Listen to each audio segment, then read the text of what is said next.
تمام. هنبدأ المناظرة بين الدكتور مصري ملحد والدكتور هيثم حوالين العلمانية أو الشريعة الإسلامية. ما هو النظام الأنسب لمصر؟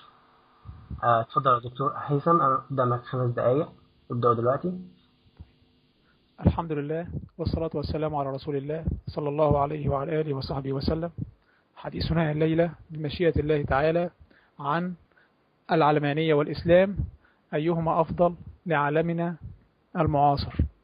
صراحة مشكلتي مع مصري ملحد هي أي نموذج يتبنى مصري ملحد، لأن العلمانية ليس كما يحاول أن يروج لنا العلمانيين العرب في القنوات الفضائية، أن العلمانية هي فكرة واحدة ومذهب واحد وعقيدة واحدة. العلمانيات بالآلاف، هناك علمانية رشيدة، هناك علمانية منبوذة، هناك علمانية نضالية، هناك علمانية منفتحة، هناك علمانية واقعية. كل علمانية تختلف عن الأخرى تمام الاختلاف. فمثلا علمانية مثلا أمريكا علمانية رأسمالية، علمانية مثلا المؤسسة العسكرية في تركيا. معذرة دكتور مصري، يا ريت تغلق المايك معذرة. علمانية مثلا تركيا، مثلا الجيش في تركيا دي علمانية بيسموها علمانية فاشية. في مثلا علمانية هولندا تختلف تماما عن علمانية فرنسا. الصين دولة علمانية ومع ذلك تختلف تماما عن علمانية مثلا روسيا أو فنزويلا أو كندا.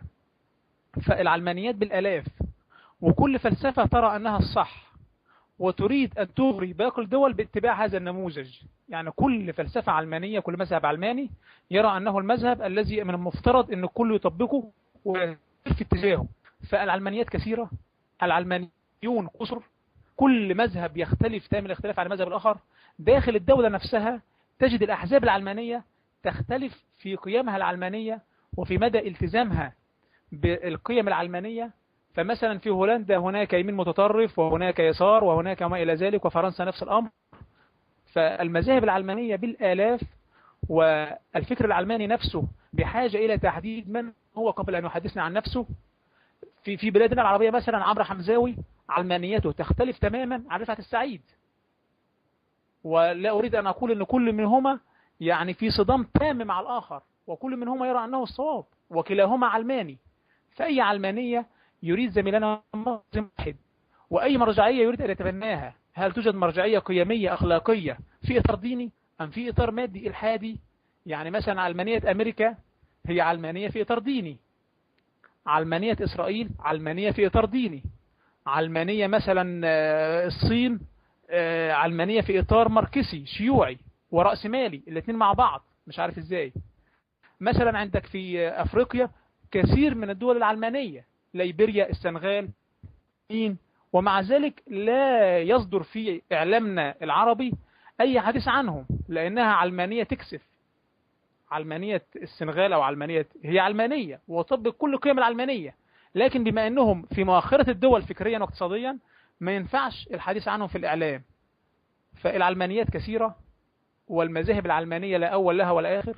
أنا أريد فقط أن أعرف أي علمانية يحدثنا زميلنا ما هي خلفيته، ما هي مرجعيته الفكرية القيمية، على أي أساس سيؤسس لعلمانيته في دولنا، وكيف يقنعنا، وهل هو سيتركنا ويسلم لنا؟ هل العلمانية بتاعته تقضي على الدين تماما أم هي تسمح بالدين لكن في أطر محددة؟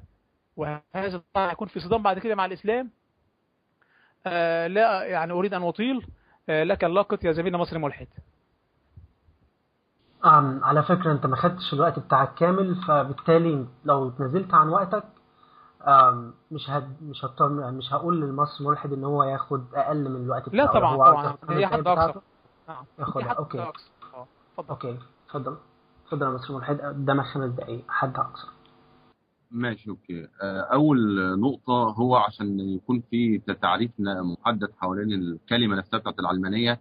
هي طبعا الكلمة تنسب الى العالم، ولو نطقناها النطق الصحيح هتقول العلمانية، لكن التخفيف تطلق العلمانية. العلمانية نسبة الى العالم الذي نعيش فيه. واعتقد ان هو ده الوضع الطبيعي للامور، او هو ده الشيء المشترك بيننا. العالم المادي الذي نعيش فيه هو الشيء المشترك. إذا كان أي إنسان بيتكلم عن عوالم أخرى غيبية، فده انا لا اشاركه فيها، فدي قضيته هو، انما ما نشترك فيه هو هذا العالم المادي. كان المفروض اساسا ان يكون ده الوضع الطبيعي للامور، لولا دخول الدين في المعادله لقرون طويله اصبح هناك حاجه الى التخلص من هذا الامر لنعود الى طبيعه الاشياء اللي هي الشيء المشترك الذي يجمعنا وهو العالم المادي. بالنسبه لتعدد صور العلمانيه، اللي هو العلمانيه ليس لها نفس مقدس. العلمانيه الفكره الاساسيه هي فصل العالم المادي، او زي العباره الشهيره فصل الدين عن الدوله، فصل العالم المادي الذي نعيش فيه، الحياه الماديه التي نعيش فيها، عن الافكار الغيبيه. مساله ان هو صور العلمانيه المتعدده، وده هذا حقيقي، الامور مش بالالاف ولا حاجه، لكن هناك بالفعل تطبيقات مختلفه، اشهرهم مثلا العلمانيه الفرنسيه والعلمانيه الامريكيه. ما يقال وانا لست مع هذا الراي ان العلمانيه الفرنسيه علمانيه متطرفه، لا ارى فيها هذا التطرف في الحقيقه، لكن لان العلمانيه ليس لها نص مقدس كالكتاب والسنه يحتكموا اليه، هي نتاج المجتمع نفسه ونتاج ثقافته. فكل مجتمع بينتج، انت زي مثلا كان لو شبهنا الامر كانك انت مثلا دول مختلفه بتنتج سياره. ففي اليابان بتنتج سياره اسمها هوندا، وامريكا بتنتج سياره اسمها شيفروليه، وفرنسا بتنتج سياره اسمها ستروين. الثلاثه يطلق عليهم سيارات، لكن كل مجتمع انتج النسخه الخاصه به. هي بالظبط العلمانيه كده، انت بتنتج النسخه من داخلك انت الخاصه بيك، اللي هي في النهايه تصب في مساله ان تفصل ما هو غيبي عن ما هو مادي نعيش فيه اليوم. ده بالنسبه لمساله النماذج المتعدده. طبعا فكره انك تقول علمانيه راسماليه او علمانيه، يعني الموضوع ده فيه تعسف. زي ما انت ضربت المثل مثلا بين عمرو حمزاوي ورفعت السعيد، الاثنين بالفعل علمانيين، وعلمانيتهم تكاد تكون متطابقه، اللي هو فصل الدين عن الدوله. ما تتحدث عنه هي نقطه الخلاف ليست العلمانيه، ولكن نقطه الخلاف هي المذهب الفكري والسياسي، المذهب السياسي والاقتصادي الذي يتبع كل منهم. ده واحد بيؤمن بأفكار ليبرالية في السياسة والاقتصاد، الآخر بيؤمن بأفكار اشتراكية في السياسة والاقتصاد، وهذا الاختلاف تتيحه العلمانية. يعني هي العلمانية ليست حول فكرة سياسية أو اقتصادية محددة. داخل العلمانية نفسها بيحدث اختلافات في كل الدول العلمانية. هناك في فرنسا هناك حزب اشتراكي، وهناك حزب يميني، وده موجود داخل العلمانية الفرنسية. فالعلمانية تحتوي تلك الاختلافات. بالنسبة لمسألة العلمانية والإسلام، الحقيقة من الممكن جدا، وده الحادث في كل دول العالم، أن العلمانية تحتوي الدين. وإذا أردنا النموذج في مثلا دولة زي مصر، العلمانية من الممكن أن تحتوي الإسلام. من حقك أن تكون مسلم داخل النظام العلماني، لا أحد يمنعك من كونك مسلم داخل هذا النظام، لكن لا يمكن الإسلام يحتوي العلمانية. وشفنا طبعا نماذج، أنا لا أريد ذكر النماذج. عندنا مثلا نموذج زي نموذج أفغانستان، حركة طالبان، لا أعتقد أنها تمثل أي درجة من درجات التسامح. كان أشهر مثل اللي هو تفجير تمثال بوذا في أفغانستان. النماذج الإسلامية كلها بهذا الشكل. دولة زي السعودية لا تسمح مثلا ببناء كنائس. إيران دولة زي، طبعا في دول كلها، معظم الدول التي مشت في هذا الطريق اللي هي طريق الدولة الدينية هي كلها دول فاشلة بلا استثناء. عندنا الصومال، عندنا السودان التي انقسمت تحت حكم الإخوان المسلمين، حكم ديني أدى لانقسام الدولة. طبعا أفغانستان، في باكستان على وشك الانهيار. كمية الخلافات التي أثارها الطرح الديني في مصر اليوم، مزق الدولة إلى مسلمين ومسيحيين، وبعد كده مزق المسلمين إلى علمانيين ومسلمين، والعلمانيين فيهم كفرة وملحدين وفيهم متهاونين في الدين. هذا التمزيق المستمر للمجتمعات. فالنموذج، يعني أنا لا أرى الحقيقة أي نموذج جيد لهذه الدولة الدينية التي دافع عنها الدكتور هيثم. فده يؤكد وجهة نظري أن العلمانية من الممكن أن تحتوي الإسلام، لكن لا يمكن للإسلام نموذج إسلامي أن يحتوي العلمانية، لأن العلمانية أرحب كثيرا. ليس لها نص مقدس، هي نتاج للمجتمع، حوار داخلي داخل المجتمع هو اللي بينتج نسخة العلمانية بتاعتها. فده ردي على فكرة ان هو اي علمانية سنتبعها. لا، نحن سننتج النموذج الخاص بنا. ستكون هناك نموذج علماني مصر. ده الوقت خلص ولا انتهى الوقت؟ اتفضل يا دكتور هيثم، معاك 5 دقائق. طيب أشكرك. أولا زميلنا مصري ملحد تحدث عن الكثير والكثير من المغالطات. أول مغالطة أنه أصلا حتى الآن لم يعرفنا من هو. ما زلنا في هذا الإشكال. من هو مصري ملحد؟ هل هو طبقا لعلمانية رأسمالية ليبرالية، علمانية فاشية، علمانية واقعية، علمانية جديدة طبقا زي علمانية أركون مثلا، علمانية الجبري؟ يعني إيه علمانية هو؟ العلمانيات بالآلاف وما زال هو إلى الآن لم يعرفنا من هو بالضبط. هذا أولا. ثانيا، الإشكال الآخر الذي وقع فيه أنه يقول أن الدين دخل معادلتنا نحن مع بعض. بالعكس، الدين هو الأساس، الدين هو الأصل. نحن ولدنا مع الدين والدين ولد معنا. دخل الإنسان إلى العالم بالدين. لا يوجد في تاريخ الحضارات قرية بلا دين، شارع بلا دين في تاريخ الإنسانية كله، كما يعترف بذلك الملحد والديورانت في كتابه قصة الحضارة. يوجد مدن بلا أسوار، بلا معابد، بلا أسوار، بلا جيوش، بلا مصانع، لكن لا توجد مدينة بلا دين. فالدين هو الأصل وهو المصاحب لنا. الذي دخل المعادلة هو العلمانية، هم الماديون، هم الذين يريدون أن ينحوا الدين جانبا. وأنا أشكر لك اعترافك أنك قلت أن العلمانية في غايتها النهائية هي فصل الدين عن الدولة، تعزل الدين جانبا. وهذه صراحة يعني أشكرها لك، لأن الكثير عندنا من العلمانيين يحاولون يعني أن يزيفوا النموذج العلماني ويخترعوا علمانية جديدة تقول بأن الدين هو العلمانية والعلمانية هي الدين. وطبعا هذه العلمانية تضاف إلى آلاف العلمانيات الموجودة على وجه الأرض. النقطة الثالثة تقول أن العلمانية الدين أدى إلى انقسام الدول وأفغانستان والسودان وما إلى ذلك. يا زميلي، لا أو يستحيل أن تقوم علمانية إلا إذا قضت على الآخر. هذا هو أصل العلمانية. يعترف فرانسيس فوكوياما، أظن فرانسيس فوكوياما هذا هو هو أشرس رجل يعني يدافع عن العلمانية وينادي بنهاية التاريخ وينادي بالنموذج الليبرالي أنه هو النموذج يعني الذي يتمنى ويغري به جميع الشعوب. فرانسيس فوكوياما يعترف في كتابه نهاية التاريخ صفحة 192 أن أي دولة علمانية لن تستطيع أن تبقى على علمانيتها إلا إذا أزالت كل الأثنيات، كل الثقافات الخاصة. وهو يقول بعد ذلك: ولذلك لن تستطيع البيرو من دول أمريكا اللاتينية، لن تستطيع البيرو أن تقيم علمانيتها، لأن 89% من سكانها هنود حمر.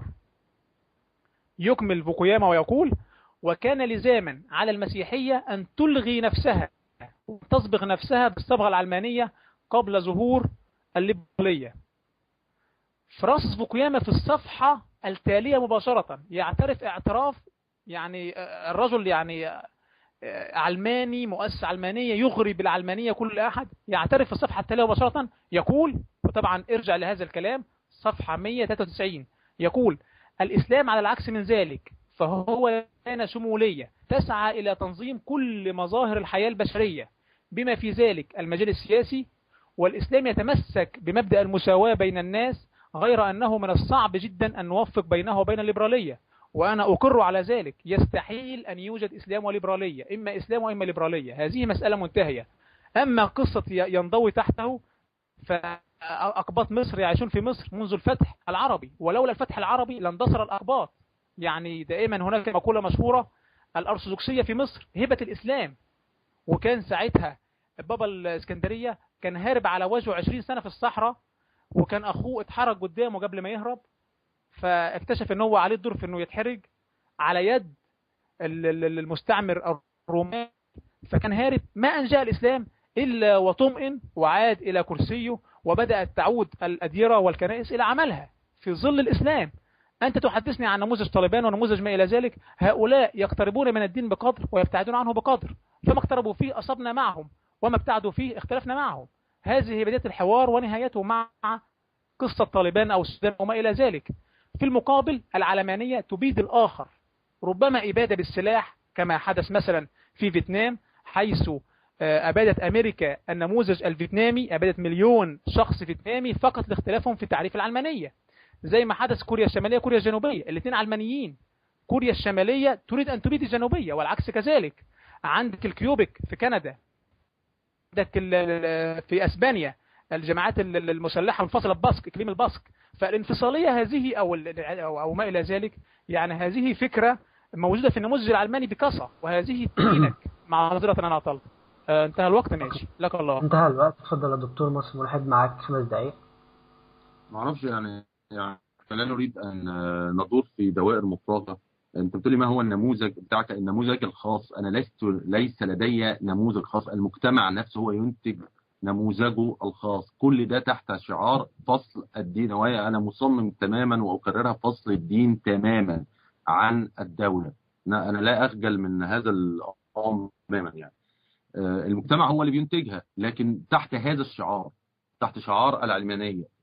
لا اريد، قد تستفيد من تجارب الاخرين، من الممكن ان تستفيد مثلا من تجربه فرنسا في العلمانيه، من الممكن ان تستفيد من تجربه امريكا في العلمانيه، لكن في النهايه مجتمعك نفسه هو اللي هينتجها. بس تحت المبدا الرئيسي ان نفصل تماما ما هو غيبي عما ما يتصل بعالمنا الذي نعيش فيه. التفاصيل الدقيقه دي بقى المجتمع نفسه هو اللي ينتجها، مش انا، مش مصر ملحد انا هقول لك بالظبط انت هتعمل ايه.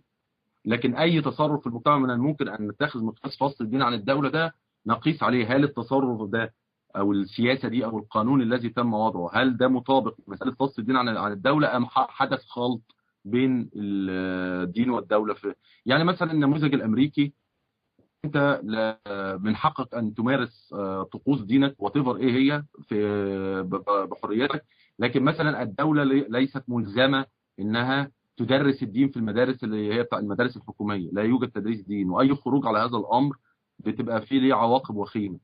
فهناك نماذج متعدده، وممكن ان احنا نوفق بينها، نختار منها ما يناسبنا وننتج نموذجنا. ده بالنسبه لمساله النموذج العلماني الخاص.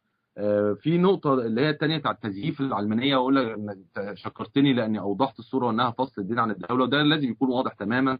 ما يحدث في مصر حقيقة أن من يتحدث باسم العلمانية هو دائما سيف الإرهاب والإرهاب الإسلامي مسلط على رقبته. عندنا نماذج متوفرة زي مثلا نموذج فرج فودة، نموذج نجيب محفوظ، نموذج نصر حامد أبو زيد. عمليات الإرهاب المتكررة من الطرف الديني الإسلامي أدى في النهاية أن الناس بقت تخاف تصرح بما تؤمن به وبما تعتقده. فتجد واحد علماني، وده خطأ أنا أعتبره خطأ كبير، تجد شخص علماني بيقول لك أنا قابل بالشريعة مثلا الإسلامية. أنا لا أفهم إزاي شخص علماني يقول إن أنا متقبل للشريعة الإسلامية، بس بقى يلقي الحجة على آخرين. يعني مثلا يقول لك أنا مثلا عايز أطبق الشريعة الإسلامية، لكن معلش معانا مسيحيين في البلد. لا، ده خطأ. افرض البلد ما فيهاش مسيحيين خالص، لا برضو انا مصر على النموذج العلماني لان هو الاصلح للبلد. طبعا انا هناك دائما تهرب من مواجهة الامثلة التي قادتنا اليها الدولة الدينية. انا كنت بستمع الى احد القنوات الدينية بيلقوا مسؤولية تقسيم السودان الى شمال السودان وجنوب السودان على حسني مبارك. لا اعلم هل السودان دي ملهاش كانش ليها رئيس دولة؟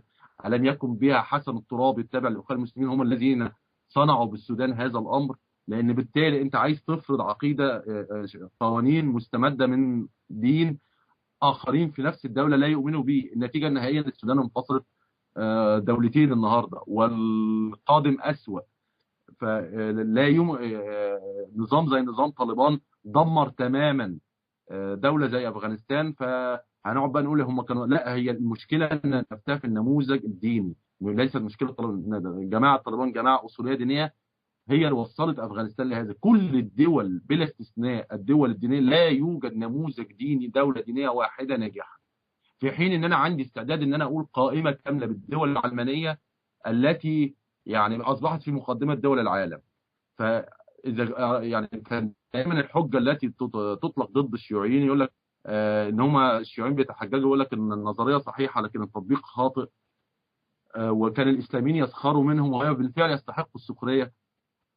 يجب على الاسلاميين ان يطبقوا هذا الامر على انفسهم، ان يروا ان كل تجاربهم ادت الى كوارث.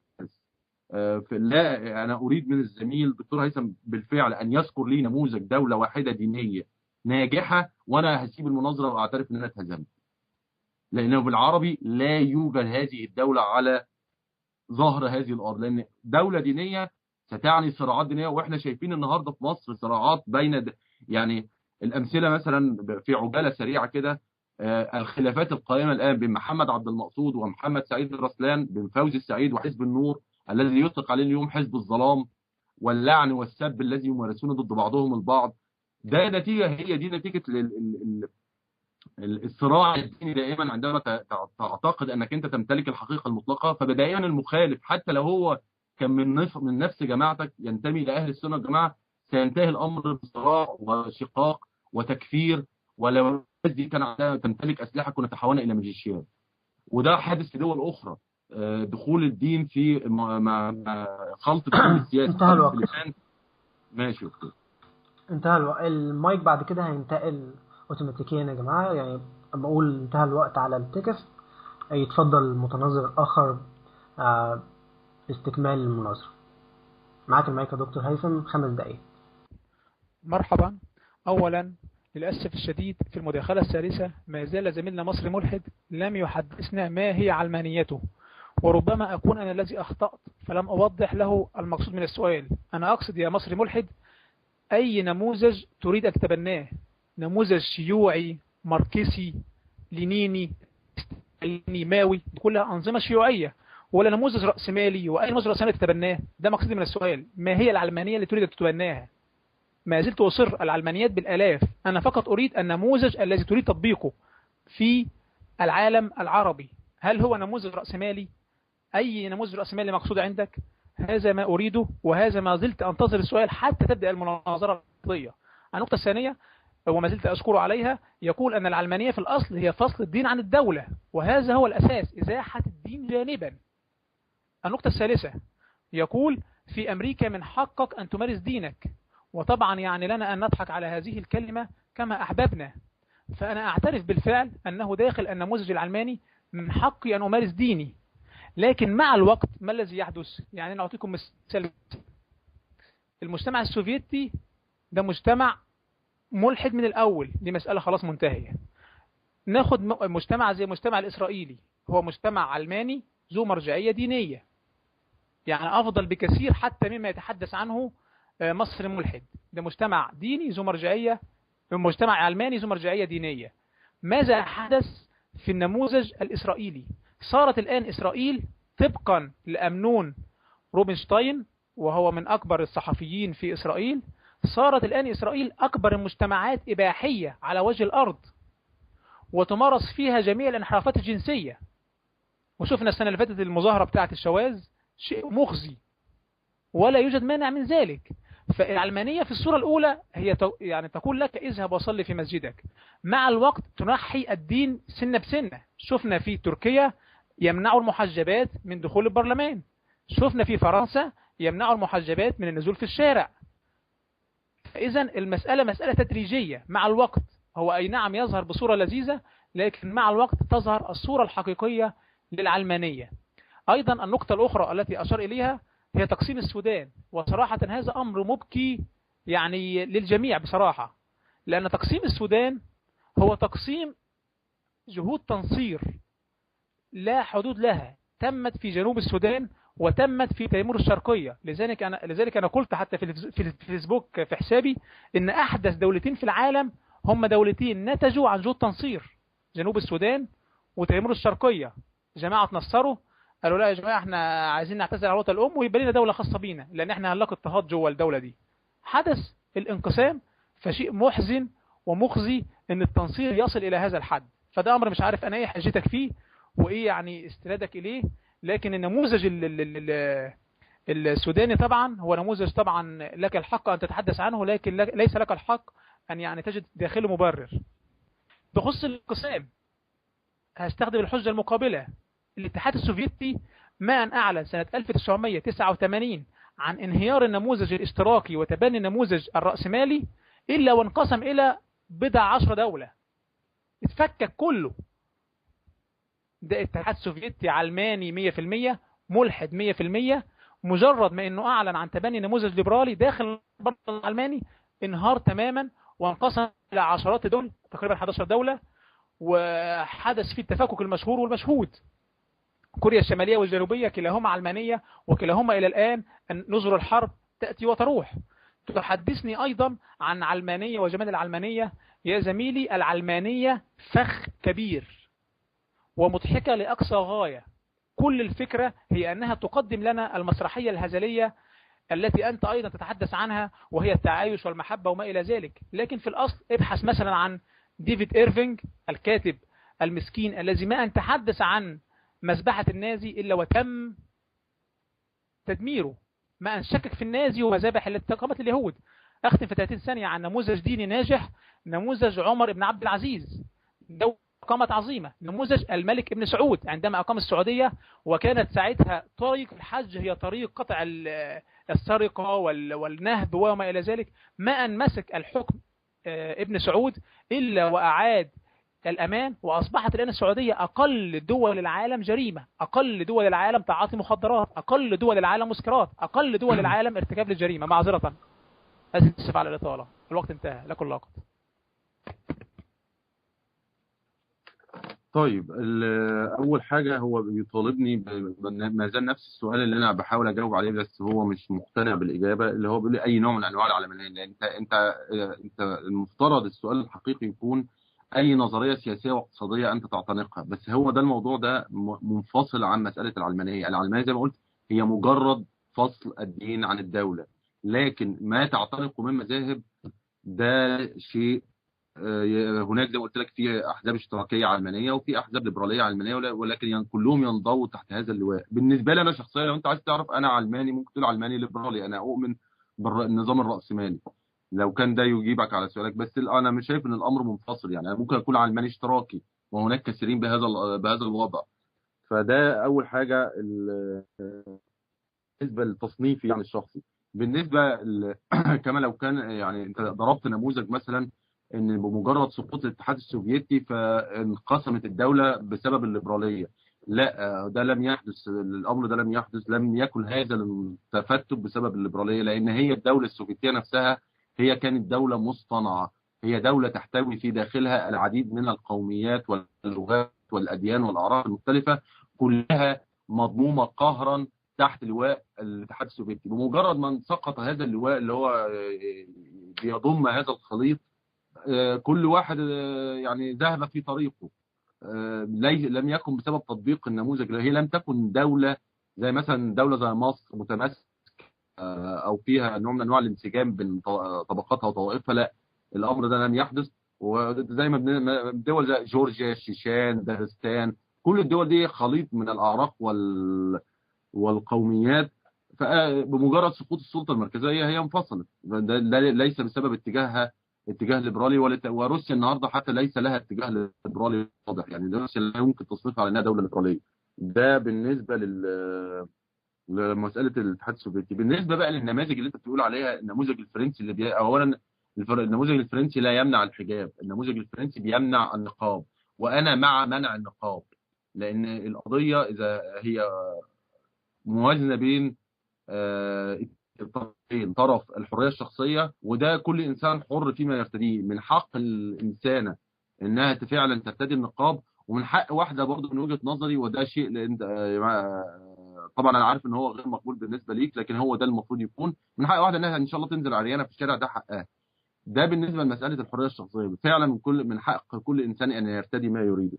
لكن هناك مساله الامن اللي شخصية تغطي وجهها دي، انا لا اعرف هي راجل ولا ست، ايه ماذا يخفي هذا القناع اللي هي حاطاه على وشها. فبالتالي هي ممكن تكون معاها متفجرات، ممكن تكون ناويه مثلا واحد يدخل بنك لابس نقاب ويسرق البنك ومحدش يقدر يلقطه الكاميرات، لان الكاميرات هتلقط واحده بالقناع. واظن ان المساله دي ظهرت جدا في النهايه في الوقت اللي احنا عايشين فيه، في مساله بيسموا نفسهم البلاك بلوك في مصر. ظهرت بقى ايه، ممنوع وضع اقنعه على الوجه، ويجب حتى بعض المطالبات من التيار الاسلامي السياسي ان اللي حط قناع على وشه يضربوه من الشرطه. ليه؟ لان هو ما يعرفش مين الشخص ده، ولو ارتكب جريمه ما حدش هيعرفه. فمش عارف ليه ما نطبقش نفس النموذج اللي هم اثرخوا منه بتاع البلاك بلوك ده على مساله النقاب ايضا. ده بالنسبه لفرنسا. بالنسبه دوله بتقول الامر مضحك، مش عارف ليه الامر مضحك.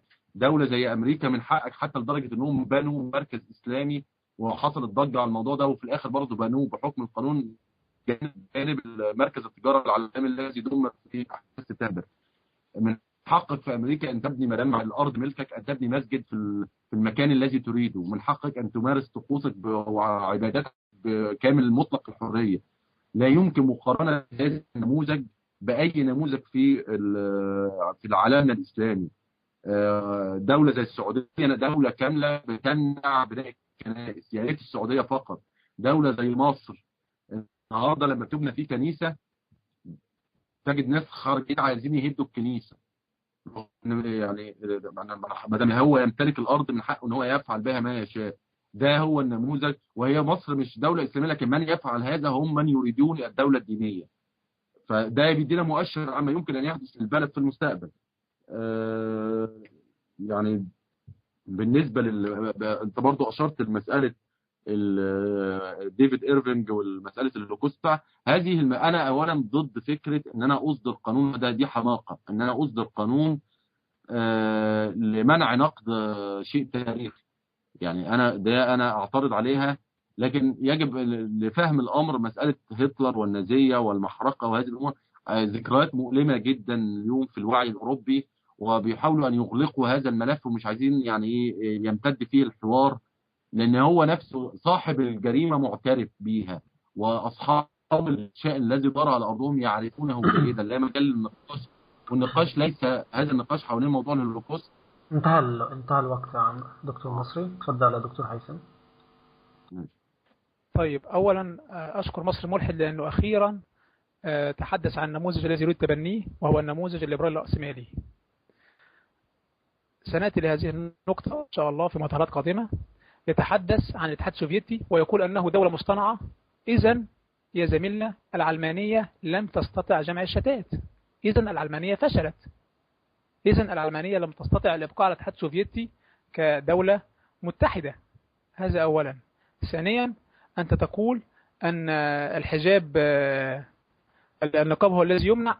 أولا يا زميلنا، اكتب بس في جوجل كده مروة قواقجي، دي نائبة في البرلمان التركي تم طردها من 10 سنين. مروة قواقجي. أنا أستعجب صراحة يعني من عدم المعرفة بهذه المعلومات، لمجرد أنها محجبة، ما هيش منقبة. طردت من البرلمان التركي، وهو برلمان أسس بنموذج علماني. هل تستطيع أن تمانع هذا البرلمان في هذا الأمر؟ أنتظر طبعا إجابتك على هذه النقطة. المحجبات في تركيا إلى الآن ممنوعين من الترشح للانتخابات البرلمانية، وإن كان مؤخرا يعني سمح ليهم، لكن أيضا اللي تبنى ذلك الاتجاه الإسلامي عند أردوغان. في فرنسا الممنوع هو الحجاب وليس النقاب في الأماكن العامة. يمنع الحجاب وليس النقاب. طبعا أنا يعني صراحة أتعجب كيف يعني لم تعرف هذه المعلومات. النقطة الأخرى والخطيرة، تتحدث عن التيار العلماني الليبرالي، وما زلت تصر على أنه في أمريكا تستطيع أن تذهب إلى المسجد. أنا أتفق معك في ذلك، هل أنكرت ذلك؟ ولكن أنا الذي أسخفه هو تصديقنا لهذا الأمر. التيار العلماني الليبرالي كما تعلمنا نحن من الغرب، نحن لا نعرف العلمانية إلا من الغرب. التيار العلماني متطور بطبيعته، لكن ليس تطور نحو الديمقراطية، ولكنه تطور نحو الآخر، كما يقول فرانسيس فوكوياما في كتابه نهاية التاريخ اعترافا منه. فهو يمحو الآخر. يبدأ في العادة بقبول الدين كمرجعية أساسية. والله الدين مرجعية، شيء جميل، ما إلى ذلك، كلام كل حتى العلمانيين العرب عندنا لا غنى عن الدين. أيضا الدين شيء جميل. ثم يتطور الأمر لتقييد الدين داخل الكنيسة أو المسجد، اللي هو المرحلة اللي انت وصلت لها الآن. ثم ينتهي الأمر بمحاربة الدين والعقيدة وكبت أي سمة دينية في المجتمع، كما هو الحال مع حجاب فرنسا وحجاب تركيا. ويا سيدي أضرب لك مثل بأمريكا. أساتذة الجامعات في أمريكا اللي هم البروفيسورز الكبار، اللي مجرد الكلام في نظرية التصميم الذكي بيتم طردهم من الجامعات. في موقع اسمه descentfromdarwin.org، ده موجود على النت. مئات وآلاف الأساتذة الجامعيين يتحدثون عن مأساتهم داخل الجامعات لمجرد أنهم تحدثوا عن نظرية التصميم الذكي داخل القاعات المحاضرات. يتم محاربتهم علنا. في فيلم اسمه فيلم المطرودون، تم تعريبه حتى مؤخرا، موجود على اليوتيوب، بيتحدث عن مآسي هؤلاء الأساتذة، وهم أساتذة جامعيين، ليسوا هواة وليسوا مشاغبين وما إلى ذلك. هم فقط يتحدثون عن التصميم الذكي ويقولون بأخطاء في نظرية التطور، يتم طردهم فورا من الجامعة. إذن هذه حرب علنية للدين، ده في قلب أمريكا. يبقى إذن هذا إشكال آخر عندك، وما زلت أيضا يعني أريد منك الإفصاح عنه علنا. هل أنت ضد الدين أم تريد تقييد الدين؟ لا أكثر. مثلا عندك بوش، وهو أحد يعني أوجه العلمانية في القرن 21. بوش في 2005 طبقا للواشنطن بوست أعلن عن مبدأ الفوضى الخلاقة. الفوضى الخلاقة فكرتها يثير الأحزاب وما إلى ذلك كله يحارب بعضه. تأتي أمريكا في الآخر للدولة التي أقامت فيها الفوضى الخلاقة لتحتلها، لتستعمرها، أي كان المصطلح، لكن في النهاية تدمرها. العراق دمرت وكان فيها أكبر طبقة متوسطة على مستوى العالم، وده هدف أي دولة في العالم يكون عندها قطاع على الطبقة المتوسطة هو أكبر قطاع. كان فيها أكبر طبقة متوسطة، الآن أصبح فيها طبعا الغنى الفاحش والفقر الفاحش، وهذا هو غاية تطبيق النموذج الليبرالي في العراق. مبدأ الفوضى هو مبدأ علماني، مبدأ مادي، مبدأ إلحادي يتم تطبيقه عمليا في كل الحروب التي تخوضها العلمانية ضد النماذج الدينية. صراحة الإسلام هو النموذج الوحيد الذي يقف الآن على وجه الأرض في وجه العلمانية، وهذا بالمناسبة ليس كلامي، هذا كلام صامويل هانتنجتون في كتابه صدام الحضارات، أن الإسلام هو النموذج الوحيد الآن الذي يقف في وجه المد العلماني الليبرالي. وقت انتهى يا زميلنا لاديني. فصراحة يا زميلنا مصري ملحد، أريدك أن تجيبني بصراحة عن مسألة تبنيك لنموذج تحارب به الدين أم تضيق به حدود الدين. لكم اللاقط.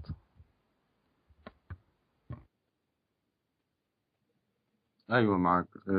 الحقيقه اولا يعني بالنسبه لموضوع الحجاب والنقاب والنماذج اللي انت ذكرتها، انا بتعجب من حقيقه يعني من مدى الازدواجيه التي يعاني منها التيار الاسلامي في مصر او في العالم عامه.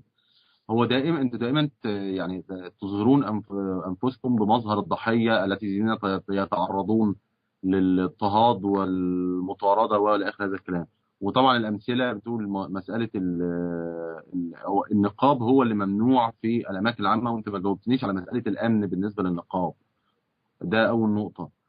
ثاني نقطه، طب اذا وسافترض معك جدلا ان هناك مثلا نوع من انواع التمييز او الاضطهاد بالنسبه للمحجبه او المنقبه في اي دوله من دول العالم، لكني في نفس الوقت لم اسمع ابدا واحد اسلامي بيتكلم عما تتعرض له المراه السعوديه مثلا. هل من حق المراه في السعوديه انها تنزل الشارع مثلا لابسه بنطلون وتيشيرت مثلا؟ لم اسمع ابدا اصولي يدافع عن حق المراه السعوديه في ارتداء ما تريده.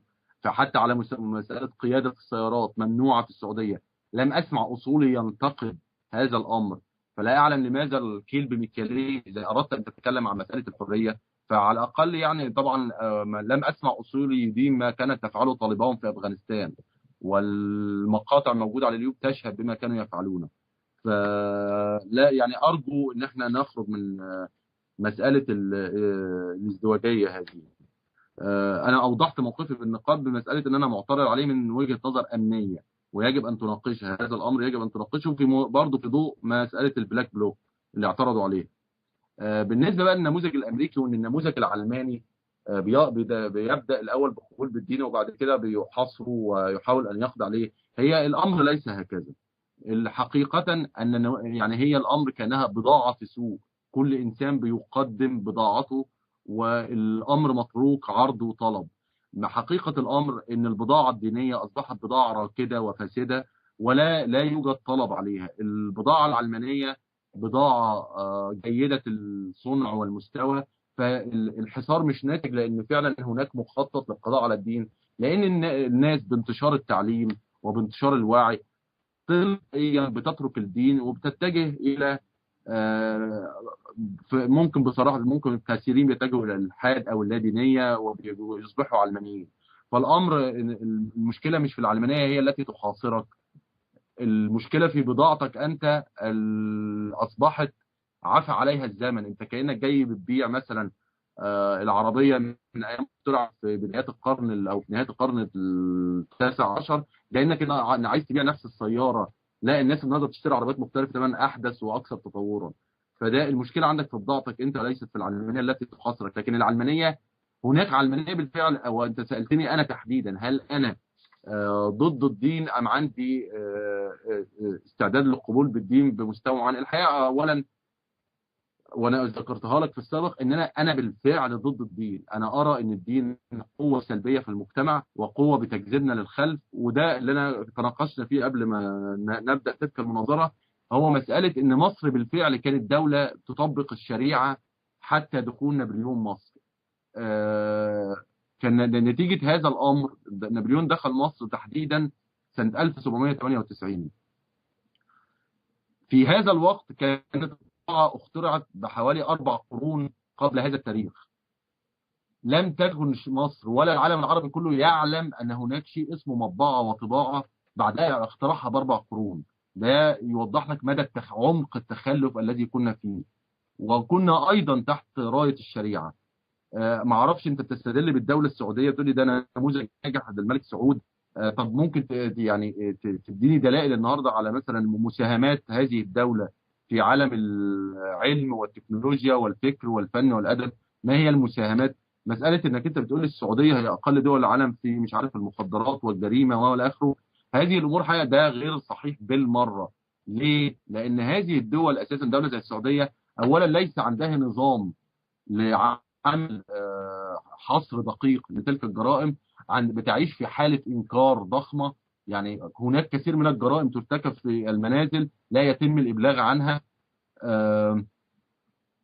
فبالتالي أنت عندما مثلا تقارن إحصائيات دولة في غربية زي أمريكا أو السويد أو بدولة زي السعودية لا يصح، لأن لا هي إحصائياتها دقيقة ولا عندها نظام أساسا، وعندها حالة إنكار. الدول الغربية لا تنكر مشاكلها، في حين ان الدول الدينيه دائما بتحاول تغطي على نفسها وتظهر نفسها بانها صالحه. فعلا الامر ليس هكذا على الاطلاق.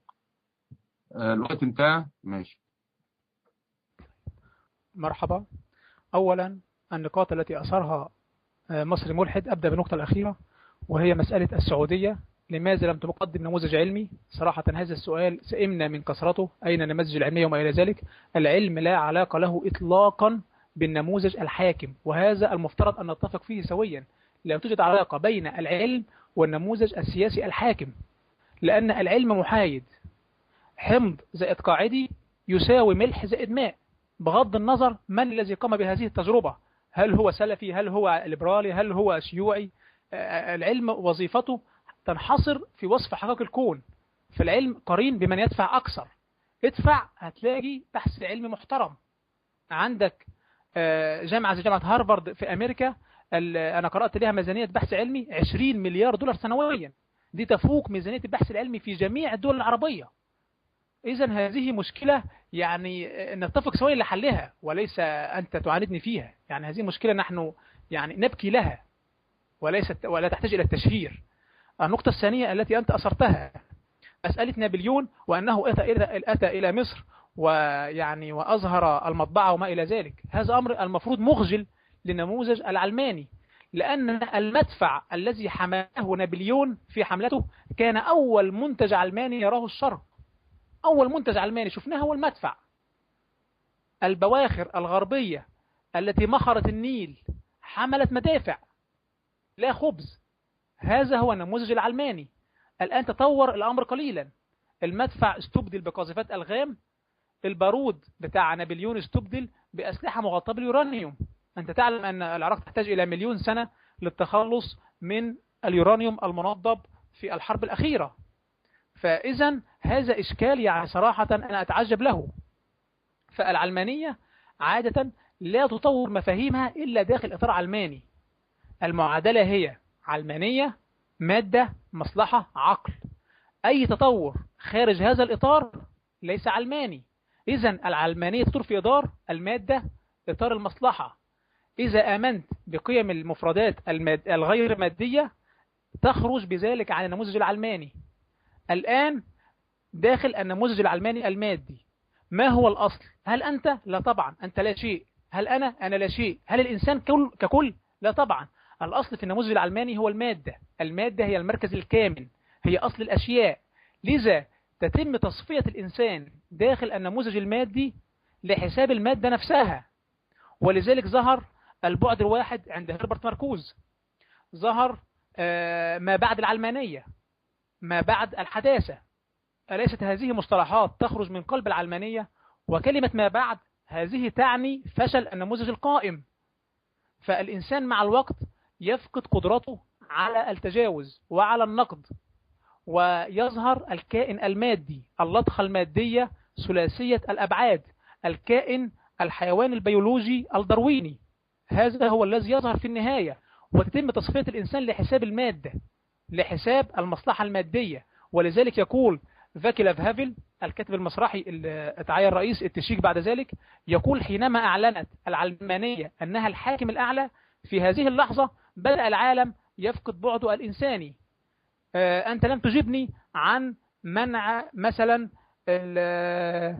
العلماء في أمريكا وطردوهم من الجامعات فقط لحديثهم عن التصميم الذكي، كيف يطردون من الجامعات ومن عملهم داخل نموذجك العلماني. ما زلنا أيضا داخل الإشكال، ما زلنا داخل إشكال، لماذا لا يوجد حرية في اللباس داخل النموذج العلماني؟ النموذج الإسلامي تسير المرأة بسيارة ولا بلبس، ده قصتي أنا خاصة بيا، أنا بحكي عن نموذجك أنت، كيف يكون الشكل عندك؟ هذه هي المشكلة. أنت تؤصل وتقول نموذجنا كل شيء فيه مقبول وكل شيء فيه ما إلى ذلك. طيب ما زلنا داخل الإشكال، كيف يتم كل هذا الكبت والضغط داخل النموذج الإسلامي؟ الإسلام دولة دينية تنضبط بقواعد الدين، داخل منزلك افعل ما يحلو لك، خارج منزلك انضبط بالضوابط التي يحددها لك الدين. الإسلام دولة دينية، دين ودولة. الإسلام له قيوده وله ضوابطه الخاصة به. وطبعا الإسلام يستحيل أن يكون علمانية، والعلمانية يستحيل أن تتقبل الإسلام، هما يعني يستحيل أن يجتمع إطلاقا. هذه قضية منتهية. أيضا ديفيد إيرفينج، أشكرك أنك قلت أنها حماقة أن تصدر قانون لمنع كاتب من مقال، لكن هذه الحماقة تمت في دولة علمانية، هذه الحماقة تمت بمرسوم علماني. طيب انتهى الوقت، لك الوقت.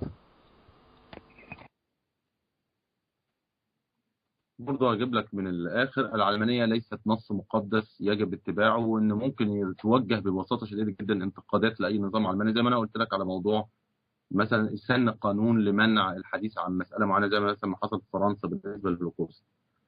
فليس عندي أي مانع، في حين أن هذا الأمر بالنسبة لك لا يمكن أنك تفكر فيه، لأنك أنت ما تمتلكه هو نصوص مقدسة. انت أعدت الامر مره اخرى بالنسبه للنموذج السعودي.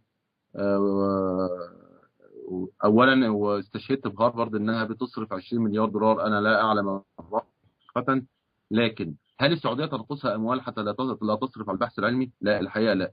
السعوديه عندها اموال لكنها لا تصرف على البحث العلمي. ليه بقى؟ لان هذا، ودي احد مثلا زي ما قلت لك برضو، انا معادي للدين ولا اخجل من قول هذا. الدين بيكرس للخرافة في المجتمع السعودي مشغول بالأعمال السحرية وبالجن، إخراج الجن من الجسد، ولدرجة إن ما يسمونهم بالهيئة داخل السعودية كانت عاملة معرض للأعمال السحرية.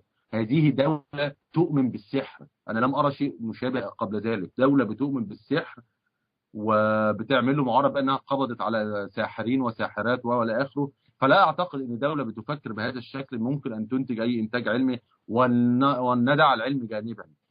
على المستوى الفني والفكري والفلسفي لا شيء بالمرة. كل ما صدر عن السعودية هو مجرد مجموعة من الفتاوى الحقيقة أضحكت علينا العالم، هو ده ما أنتجته السعودية. فلا أعلم كيف ما هو الجيد في هذا النموذج. انت استشهدت لي برضه نسيت اعدي عليها، عمر بن عبد العزيز، اللي هو برضه ايه، استجلاب نماذج تاريخيه. لن اشكك حتى لو غير مهتم بها، لانها نماذج نهايتها زي ما قلت لك وصلت عند اقدام نابليون، نموذج منهار.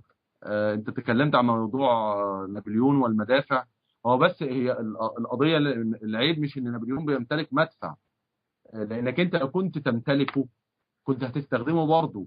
وبالفعل الخلافه الاسلاميه استخدمت المدافع في الحملات العثمانيه على اوروبا في فيينا، ولكن استخدمت المدافع. فانت ليس عندك مانع حقيقي ان تستخدم المدافع. المشكله انك انت تكنولوجيا لم تكن تستطيع ان تجاري الغرب في تقدمه. انما انت لو كنت يعني دائما مثلا حتى يستشهد بالحروب العالميه الاولى والثانيه، انه يشوف العلمانيه ماذا فعلت العلمانيه بالعالم. بس انت لن تكن تمتلك، ولليوم لا تمتلك القدره على شن حروب بهذا الشكل. لكن عندما امتلكت القوه، لما كان عندك يعني شنيت حروب، بس الادوات اللي كانت في ايدك كانت مجرد السيف والدرع والرمح.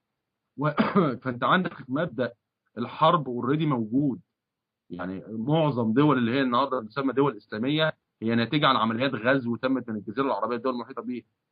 إذا كان هناك شيء مثلا كما يدعى بالنسبة لاندونيسيا فهو ده الاستثناء، إنما معظم عمليات الاستيلاء على الدول تمت بالغزو. لو كان خالد بن الوليد عنده مدافع لم يكن يتورع عن استخدامها، لو كان عنده طائرات وسفن لم يكن يتورع عن استخدامها.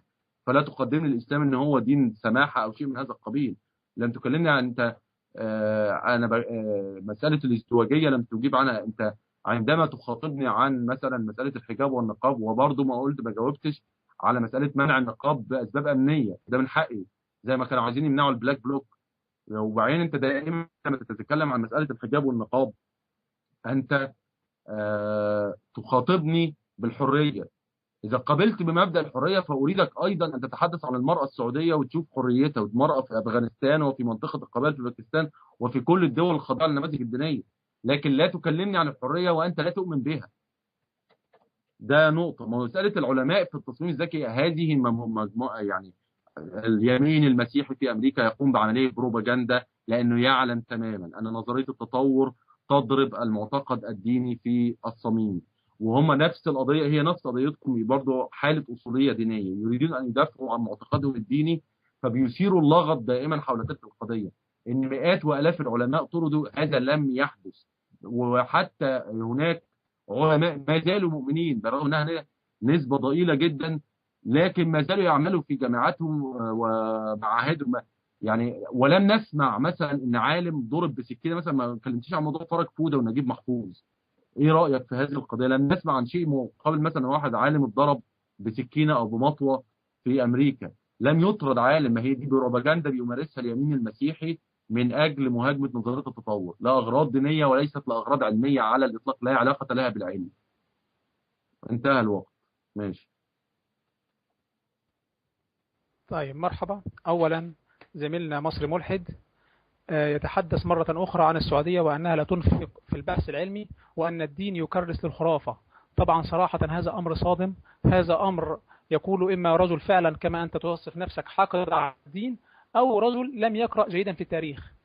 الصيدلة يا مصري ملحد علم عربي أصيل، الفلك علم عربي أصيل، الطب، الميكانيكا، الرياضيات، الطبيعة، الجغرافيا ما زالت تحمل إلى الآن أسماء عربية فصحى، وأنت ربما تعرف ذلك أكثر مني وقرأت في ذلك أكثر مني. ساد الروح العلمي الأمة العربية يقول والديورانت، وأنا أؤكد دائما على كلام والديورانت لأنه شخص ملحد وبالتالي لن يحابي نموذجنا. مثلا يقول أن الملك اللي هو ابن عباد دوت كان في القرن العاشر يمتلك من الكتب ما يعني يفوق جميع مكتبات أوروبا. وهكذا كانت المساجد من قرطبة إلى سمرقند علماء لا يحصيهم عدد. في عصور الإسلام الزاهية كانت العواصم الكبرى مثل بغداد والكوفة والبصرة ودمشق والقيروان والقاهرة مفتوحة لكل الأجناس والأديان. كانت المناظرات تعقد ليل نهار. كان الخليفة يستدعي المتناظرين وتعقد يوم المناظرة. كان الناس يأتون من كل الدنيا ليتلقوا العلم. ابن النفيس مثلا مكتشف الدورة الدموية الصغرى، ده مصنف عندنا في طبقات الشافعية، شافعي يعني رجل ديني. بينما البيروني، ويليام هارفي مكتشف الدورة الدموية الكبرى، يعني مهرطق، مصنف من ضمن الهرطقة في أوروبا. البيروني أعلن أن الأرض تدور حول الشمس. علم الفلك أسس على يد الزركلي. ابن باجة هو الذي اكتشف المدارات البيضاوية. المسجد رسى، هذا اصطلاح في النموذج الإسلامي، وهو التحام المسجد بالمدرسة، وهو موجود من أيام الخليفة الراشد عمر بن الخطاب في الوقت الذي كان فيه الوباء والموت يسودان أوروبا. الموت الأسود في العصور الوسطى والموت مجرد فيروس يدخل ينتشر في الدنيا كلها. ما كانش فيه صرف صحي، ما كانش فيه تغطية للأرضيات، ما كانش فيه مداخن، كانش عارف مدخنة يعني، دي كلها أخذوها من العرب بعد ذلك. فكانت تنتشر الأمراض الفتاكة كل بضع سنوات في أوروبا كلها. العصر الحديث، يعني أنا أحدثك مثلا عن العصر الحديث. تركيا مثلا لولا وصول الإسلاميين فيها للحكم لما حدث فيها الثورة العلمية الموجودة فيها الآن. يعني ابن اسمه ايه دوت زويل كان بيتحدث عن مدينة علمية كاملة في تركيا الآن تمت على يد أردوغان. ما أن وصلوا الإسلاميين في تركيا للحكم ارتفع متوسط الدخل من 3000 دولار في الشهر في السنة إلى 11000 دولار. والنزاعات بين تركيا وجيرانها أصبحت صفر في النموذج الأردوغاني. والمشكلة الكردية هدأت لأول مرة في الفترة الأخيرة، يعني يعتبر ما تسمعش عنها غير قليلا جدا. يعني مسألة النقاب والأسباب الأمنية التي أنت ما زلت تدور حولها. أولا، لا يوجد حدث واحد داخل الدول الإسلامية لمنقبة أو شخص ارتدى نقاب وارتكب جريمة. وأكبر دليل على ذلك إنك تفتح الجورنان، رجل يرتدي زي منقبة ويسرق مثلا محل، هذا نقرأه، لكنه يأتي على مدار العجائب والغرائب فيتم وضعه في الجرائد، يعني كأنه شيء شاذ. مثلا رجل يرتدي زي منقبة ويقوم مثلا بسرقة محل مجوهرات، ده كان حدث قرأته مؤخرا. ليه تناقلته الأخبار مع أن 1000 حادثة تحدث كل ساعة؟ لأنه شيء شاذ، شيء عجيب، شيء غريب. والشواذ يا مصري ملحد ليس لها قانون، لا يجوز، لا يصلح أن نضع قانون للمسائل الشاذة. فلا يجوز أن تمنع النقاش هذه مسألة شاذة، أنت بذلك تخالف أصل حتى الفكر العلماني حتى نفسه، لأن لو طبقا لذلك يعني هتمنع الإنسان من أي شيء. فالشذوذ ليس له قاعدة. وهذا يعني أتصور أنك أجبتك عن هذه النقطة، لكن نقطة خطيرة جدا أحب أن أنوه لها قبل أن تنتهي مداخلتي، وهي نقطة النموذج الرأسمالي. في النموذج الليبرالي لا يجوز مثلا بعض العلمانيين وجود الملحدين. أنت تعلم أن الملحدين في أمريكا طبقا لواشنطن بوست هم حسالة المجتمع الأمريكي، وصفحة الجريدة معي، حسالة أمريكا هم الملحدين، أقل فئة 6% طبقا للاستفتاء بتاع 2011. جون لوك نفسه وهو مؤسس العلمانية يعترف في كتابه، أختم بهذه الكلمة، يعترف في كتابه رسالة في التسامح صفحة 57 يقول: لا يجوز أن يوجد ملحد داخل المجتمع، فالوعد والعهد والقسم وهي روابط المجتمع ليس لها أي قيمة بالنسبة للملحد، فإنكار وجود الله يؤدي إلى تفكك جميع هذه الأشياء. وهكذا يعترف جون لوك في كتابه بانهيار الفكرة مثلا الإلحادية، وهو رجل علماني. معذرة على الإطالة، لا علاقة.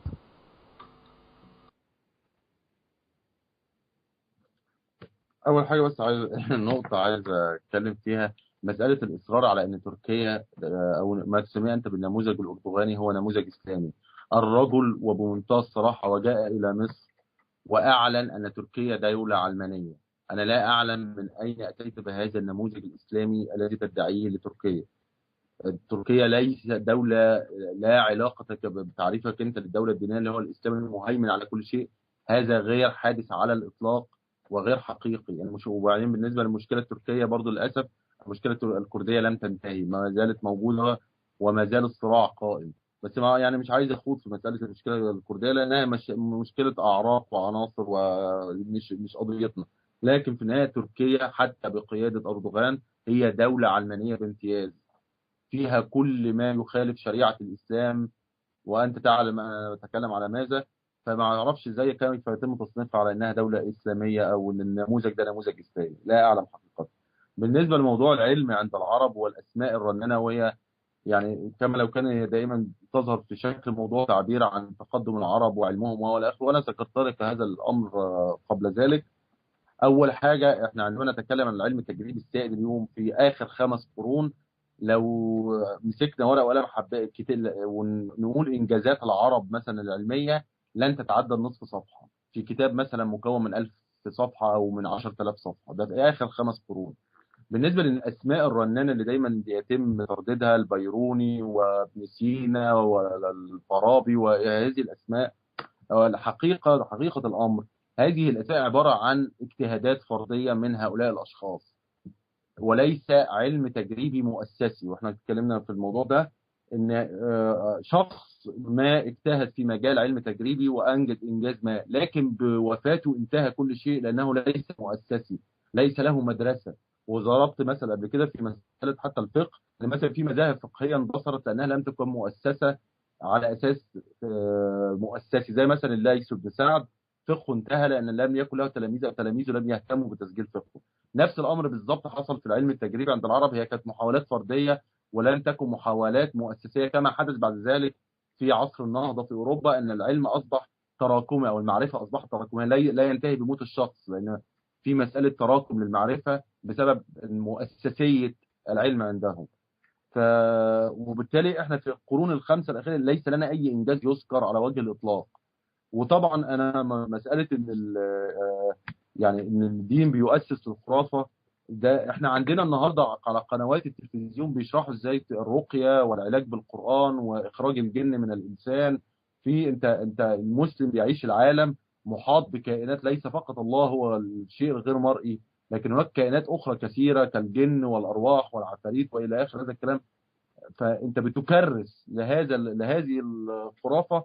فلا تلومن احد الا نفسك عندما تتخلف دولك ويصبح كل همها هو الرقيه واخراج الجن وهذه النماذج اللي انا ذكرتها وانت لم تعلق عليها في السعوديه عن السحر والى اخر هذا الكلام.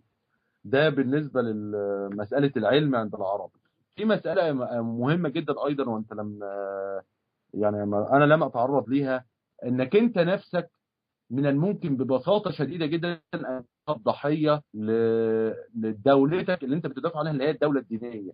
ليه؟ وده مثال مشهور في التاريخ، اللي هو مثال احمد بن حنبل، اللي هو بيعتبر امام اهل الحديث، وهو طبعا من اهل السنه والجماعه، لكن عندما اختلف مع الامام الشرعي المتمكن حول قضيه خلق القران تم التنكيل به. ودي مشكله الدوله الدينيه، الاختلاف الديني حول قضيه ما. انا لا يعنيني يعني وانا ضد تعذيب احمد بن حنبل، لماذا انسان يعذب بسبب قضيه اعتناق؟ لكن ايضا عندما تمكن من هو لا يؤمن بخلق القران ويعرضه، نكل بالطرف الاخر.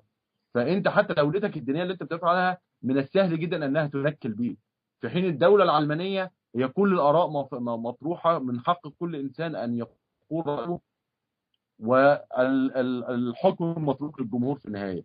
طبعا امثله العصف او القمع للراي في الدول الاسلاميه وتاريخيا زي جعد بن درهم وبشار بن برد والحلاج وابن المقفع، اللي هو ده، لان في دائما اتهام بان العلمانيه مستورده من الغرب وانها نتيجه تجربه غربيه. لا، هذا الكلام غير حقيقي. ان احنا عشنا عمرنا كله في محكمه تفتيش بسبب الاسلام، والتاريخ يقول بهذا. واليوم انت وايضا لم تجاوب على مساله فرج فوده ونجيب محفوظ، مساله جرائم المنقبات. انت بتقول انها حالات شاذه، ممكن الحاله الشاذه تنتهي الى تصبح تتطور وتصبح قاعده. وهترك الميكروفون.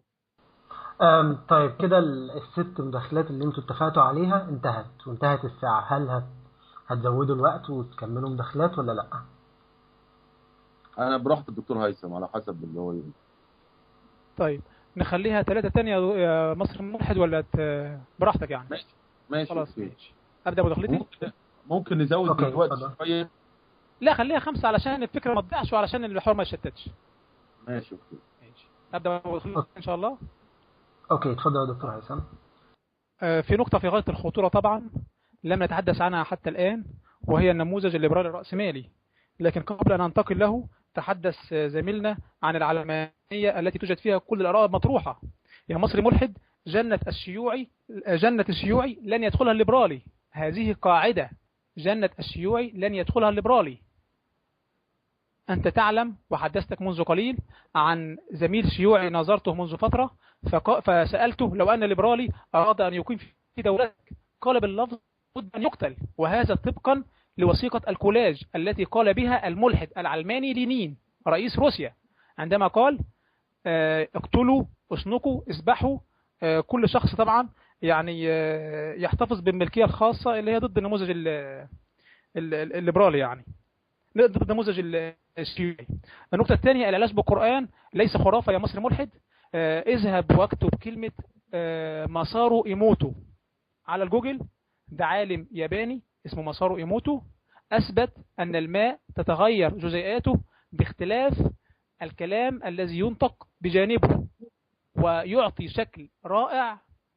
أرجو إغلاق المايك لو لم يغلق، أرجو إغلاق المايك. يعطي شكل رائع وصورة رائعة مائي عندما ينطق بجواره كلام جيد، ويعطي شكل شاذ عندما ينطق بجواره كلام شاذ. فالماء تغيرت جزيئاته، إذا له تأثير. إذا هذه يعني هذا ما بس فقط إقناعك كملحد، لكن هذا الأمر طبعا بالنسبة لي منتهي بغض النظر عن ماسارو ايموتو أو غيره. تحدثت عن السعودية مرة أخرى. السعودية بها أكبر جامعة في العالم، جامعة الرياض، وهي جامعة موجودة مؤخرا. لا تكرس للسحر السعودية، يعني السحر ده ضد الإسلام أساسا. بالنسبة لفرج فود ونصر أبو زيد وما إلى ذلك، نصر أبو زيد دوت قضاء مدني قام بالحكم بفصله عن زوجاته، ده قضاء مدني.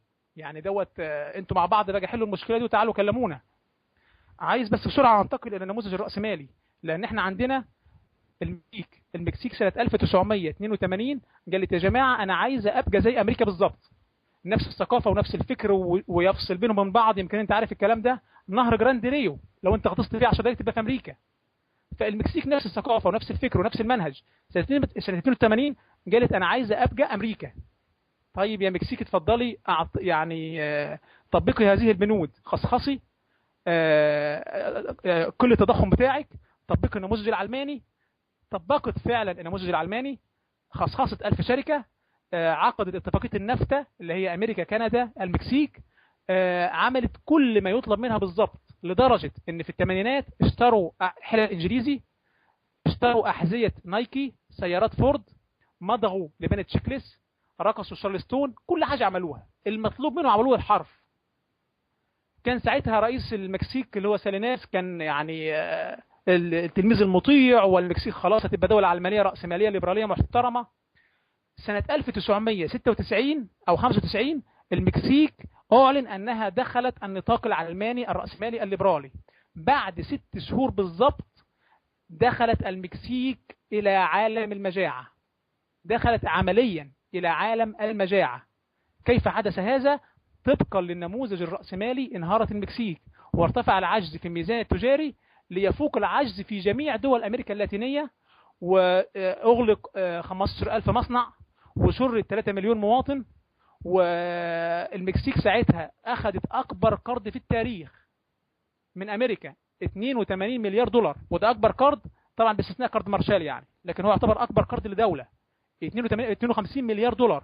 ودخلت فعليا عصر المجاعة، وخرجت المحاربون للنموذج العلماني الليبرالي، وساليناس صور بعد كده ان هو رمز الخزي ورمز العار، وصارت المكسيك طليعة الفاشلين لمجرد تبنيها النموذج العلماني الليبرالي. الكلام ده يقوله ليستر سورو وهو علماني أصيل في كتابه مستقبل الرأسمالية صفحة 284، يقول أن فعلا انهيار المكسيك وتطبيقها للنموذج الرأسمالي. من الأولى بتطبيق الرأسمالي؟ هل المكسيك ولا احنا؟ ده المكسيك متفقة دينيا وفكريا وجغرافيا واقتصاديا مع أمريكا، ومع ذلك انهارت. ما بالك بنا نحن؟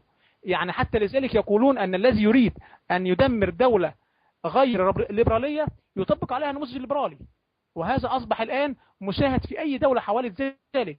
فعندك مثلا دول أمريكا اللاتينية جربوا الإصلاحات الليبرالية 4 مرات على الأقل، وكلهم انتهوا بانهيار شديد. أمريكا اللاتينية مديونيتهم بشعة لتطبيقهم هذا الأمر، والليبرالية أنتجت كساح شديد في الأرجنتين، ثاني أكبر مديونية في العالم. الديمقراطيات الليبرالية ماشي، انتهى وقت خلاص، ماشي لك الله. ايوه، اول حاجه انت هناك دائما خلط بين العلمانيه، ومره تبقى راسماليه ومره تبقى شيوعيه. انما انا احاول افهمك الفكره دي، ان العلمانيه هي مساله فصل الدين عن الدوله، من الممكن بعد كده ان تكون ما تريده، راسمالي شيوعي وات. فانت لكن دايما انت تقول لي الخلط بين العلمانيه ومذاهب اقتصاديه مختلفه. فبالتالي تستشهد تقول جنه الشيوعي لا يدخلها الليبرالي. وواحد قال لي ما لا نريد ان ندخل في قصص شخصيه ليس لها معنى. والشيوعيه عندما يعني يتكلم انسان شيوعي وبيتكلم من مبدا اقتصادي وسياسي، مش مش ليس ملزما للعلمانيه. هو ما يفعله هو نتيجه لمذهب سياسي واقتصادي. طبعا بالنسبه انت اتكلمت بقى في موضوع المهم جدا، وهو موضوع العلاج بالقران، ومساله الشخص الياباني اللي بتقوله. انا قريت الموضوع ده على فكره وضحكت عليه، وحتى جابوا اساس هذا الشخص ان هو مش عارف شغال في حاجه زي محطه ميه في اليابان، ليس عالما ولا اي شيء. والحقيقه موضوع الاعجاز العلمي ده يعني انا اربأ بيك كرجل طبيب انك انت تنخرط في هذه الخرافه، لان انا شخصيا مره واحده بس، انا غير مهتم لن انظر في هذا الامر. قريت مقال لزغلول النجار في جورنال الاهرام بيتحدث عن اعجاز علمي ايضا في القران حوالين مش عارف ايه، وبيطبقها بقى على جسم الانسان. فاتضح لي ان الراجل بيظن ان القلب محاط بالغشاء البريتوني. هو هكذا كتب في المقال، ولم تكن خطأ لانه كررها كذا مره في المقال. فانا من وجهه نظري مثلا شخص كرائد من رواد الاعجاز العلمي، هذا الرجل جاهل لا يعرف ما يقوله. بيتكلم عن اشياء لا يعرفها وبيخدع البسطاء حتى يفهمهم ان هناك اعجاز وليس هناك اعجاز، ولكن هناك تمويل من السعوديه لما يسمى الهيئه العالميه للاعجاز العلمي، والراجل بيسترزق من وراء هذا الامر، لكن ليس هناك شيء اسمه الاعجاز العلمي حقيقه. بالنسبه لقضيه نصر حامد ابو زيد، والقضيه لان احنا في دوله مسخ، احنا دوله كاتبه في دستورها ان الشريعه هي او مبادئ الشريعه هي المصدر الرئيسي للتشريع، وفي نفس هذا الدستور نفسه داخل مواد تناقض هذا الامر. فالمهم خلاصه الامر لا هو مجتمع اسلامي ولا هو مجتمع علماني. ففي هذه الدوله المسخ يسمح لاشخاص بالقيام برفع قضايا حسبه كما حدث مثلا في نصر حامد ابو زيد، وداخل القضاء نفسه هناك قضاة متعاطفين مع تيار الاسلام السياسي فبيصدروا هذه الاحكام، لكن لا يمكن حكم زي ده يصدر في دوله محترمه. طبعا انت تجاهلت تماما فرج فوده ونجيب محفوظ، لم تدلي بدلوك في هذه الامر في هذا الامر. لن تتكلم عن محاكم التفتيش الاسلاميه تاريخيا وقمعها وبل وقتلها لاي شخص خارج عن ما تريد الدوله، وده احد اسباب التخلف اللي احنا فيه اليوم. بعد كده بقى بدات تنقد النموذج الراسمالي على ان هو نموذج سيء وبيؤدي الى الفشل. الحقيقه معظم تطبيقات النموذج الراسمالي في العالم وليس حتى في المجتمع الغربي، عندك مثال شهير جدا حديث وهو مثال كوريا الجنوبيه. تقارن النموذج الراسمالي بتاع كوريا الجنوبيه بكوريا الشماليه هتفهم ان النظام الراسمالي هو النظام الانجح والاقدر على اداره الموارد الدوله وتوظيفها ورفع مستوى المعيشه للمواطن. عندنا نموذج اليابان، النهارده دوله زي فيتنام اللي خاضت حرب ضروس مع امريكا هي ثاني اكبر دوله في العالم جاذبه للاستثمارات الامريكيه. عندك دوله زي الصين بالظبط اللي عاملاه انها رفع شعار انها دوله شيوعيه ودوله الحزب الواحد لكن ما يحدث على الارض حقيقه هو الراسماليه، وراسماليه زي راسماليه القرن التاسع عشر حتى بدون ضوابط الحديثه في الدول الغربيه، وكلها نماذج ناجحه. في نماذج مختفيه شويه، مثلا نموذج ايرلندا، نموذج حصل فيها نوع من انواع تحليل الاقتصاد ونجحت. دول امريكا اللاتينيه هي دول عامله زينا مليئه بالمشاكل، كثير من المشاكل اللي انا عايشها اليوم نتيجه لمشكله الملكيه العامه والقطاع العام والحقبه الاشتراكيه. ف عندما تحاول الانتقال الى النموذج الراسمالي بيكون في مقاومه على الخاصه ومع كل هذا الامر، لكن محاوله الانتقال لهذا النموذج بتبقى صعبه وفي مقاومه ليها وبتؤدي لمشاكل وما تعرفش انت هتنجح ولا لا. لكن عالميا النموذج الراسمالي هو النموذج هو الانجح في العالم. في مقابل بقى النقد للنموذج الراسمالي طب النموذج الاسلامي والدوله الدينيه اللي احنا بنتكلم عليها، انا لا ارى دوله واحده اسلاميه او دينيه ناجحه اقتصاديا. معظم الدول الاسلاميه قائمه على المعونات والقروض ومفيش دوله بتستطيع ان تطعم نفسها. حتى الدول الغنيه هي غناها بسبب وجود البترول فقط، ليس لاي عمل بشري. لكن ليس هناك نموذج واحد ناجح ممكن اطلاقه. والنموذج اللي احنا ساعدنا بيه في مصر حقيقه كان شركات توظيف الاموال الريان والسعد السيف وانت تعلموا. انتهى الوقت. طيب تكملة لما يعني تحدثنا عنه، أنت تتحدث عن نموذج جيد في الدولة العلمانية، وهذا طبعا نماذج كلها جيدة، لكن اليابان ثاني أقوى دولة اقتصادية في العالم. لما بتطبق النموذج الليبرالي الرأسمالي أنت تعلم يعني كل سنتين تقريبا بالضبط دلوقتي اليابان بتخش في مشكلة أزمة مالية، مع أن عندها الصناعة والإنتاج ينتظمان بالطراد. لذلك العلماء الاقتصاد ذكروا أن الأزمة المالية سببها ليس رأس الإنتاج بداهة، ولكن تطبيق النموذج الرأسمالي الليبرالي. أنا متهيألي لو اليابان ما كانتش دولة ليبرالية وبالنسبة صح يعني في نقطة خطيرة جدا، اليابان ليست علمانية بالمفهوم الذي أنت تتحدث عنه. يعني أنت مثلا روح اليابان اشتغل كده ربما لن تجد عمل. اليابان لليابانيين، وصعب جدا تجد عمل في النموذج الياباني. اليابان منكفئة تماما على نفسها وتؤصل لنموذجها طبقا لنفسها. في الصين مثلا إذا واحد حب يكون ليبرالي، المثال الشهير المضروب اذهب وانظر إلى المرآة، الروح الصينية، ده المثال مشهور هناك. فصراحة للأسف الشديد المثقفين العرب هم الوحيدين اللي بيحاولوا يغرونا بالنموذج الغربي.